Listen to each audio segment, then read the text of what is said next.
Hello there, Mrs. Stoltz here with a fun read aloud called Have Fun, Molly Lou Melon. And our author is Patty Lavelle and our pictures are by David Cotreau. Our publisher is Scholastic. So I know some of you have been saying that you've been feeling a little bored these days at home. So let's see if Molly Lou can give us a little inspiration. Let's take a look. Molly Lou Melon's toy chest overflowed with who's-it-was-its of all shapes and sizes. Her grandma had told her, back in the olden days, I didn't have fancy dolls or action figures.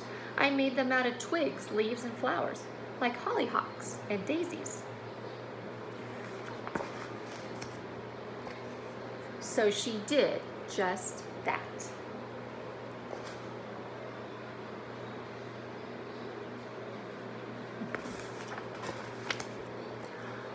Molly Lou Melon's backyard had a big weeping willow and crumbly rock walls with thingamajigs peeking out of every crevice.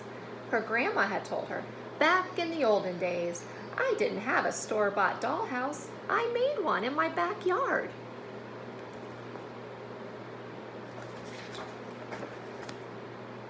So she did just that. Wow, that's pretty cool.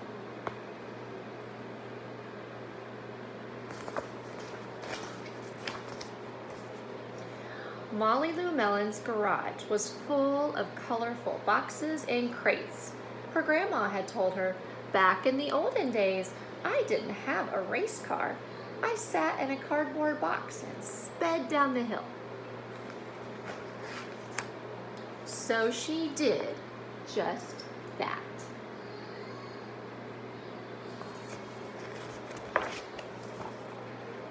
Molly Lou Melon lay on her back in the tall, willowy grass. Her grandma had told her, back in the olden days, I didn't have a television. I watched the clouds that floated by, and I saw lots of things in them. So she did just that.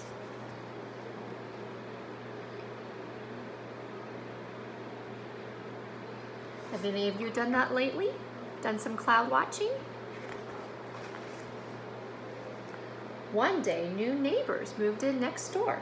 When Molly Lou Melon went to welcome their little girl, she heard Gertie say to her mom, I'm bored, bored, bored. Molly Lou Melon invited Gertie over to play.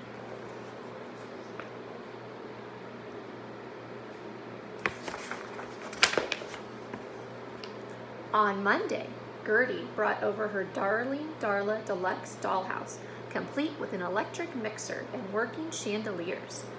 Molly Lou Melon showed Gertie her tree root palace, complete with an acorn-capped dinner plates, woven leaf air conditioning system, and cicada jacuzzi. Gertie was amazed.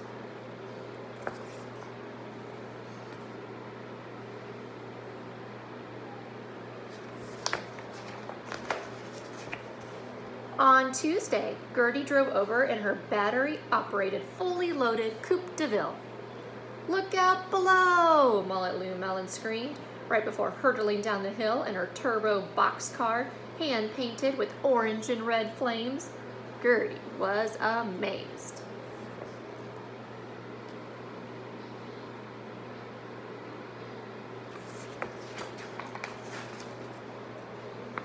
On Wednesday, Gertie was going to call Molly Lou Melon on her cell phone, but then she heard a strange sound coming from an old tin can that was dangling in her window.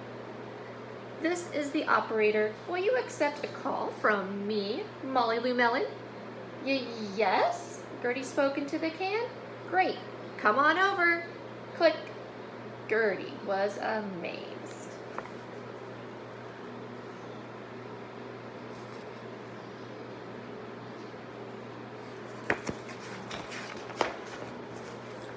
On Thursday, Gertie asked Molly Lou Melon if she'd like to come over and watch cartoons on her big screen TV.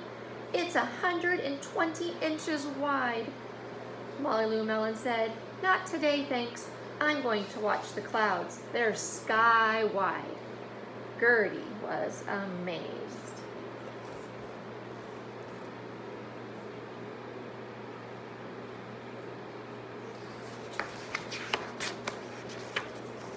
On Friday, Gertie brought over a homemade doll with a frilly hollyhock skirt and violets for her hair. "It's for your palace," she said, and Molly Lou Melon was amazed. That was very thoughtful, wasn't it?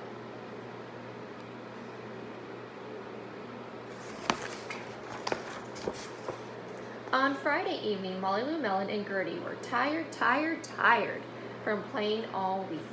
They lay down in the tall, willowy grass, looking up at the clouds. "I see a butterfly," Gertie giggled, "and a penguin, and a refrigerator."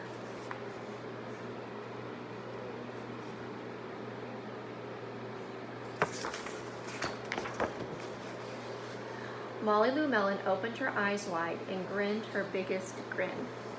"I see a grandma-shaped cloud winking at me," and Molly Lou Melon winked right back.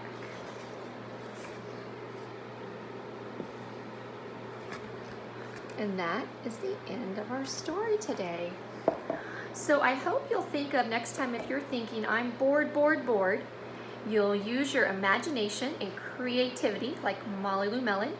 And whether it's something you create, like some type of invention, some type of art project, something that you construct or build, that would be awesome. And if you want to let us know what that is that you create the next week, then go ahead and email Miss Wiley or Mrs. Stoltz. We'd love to hear what you've been up to. Take care and have a great week.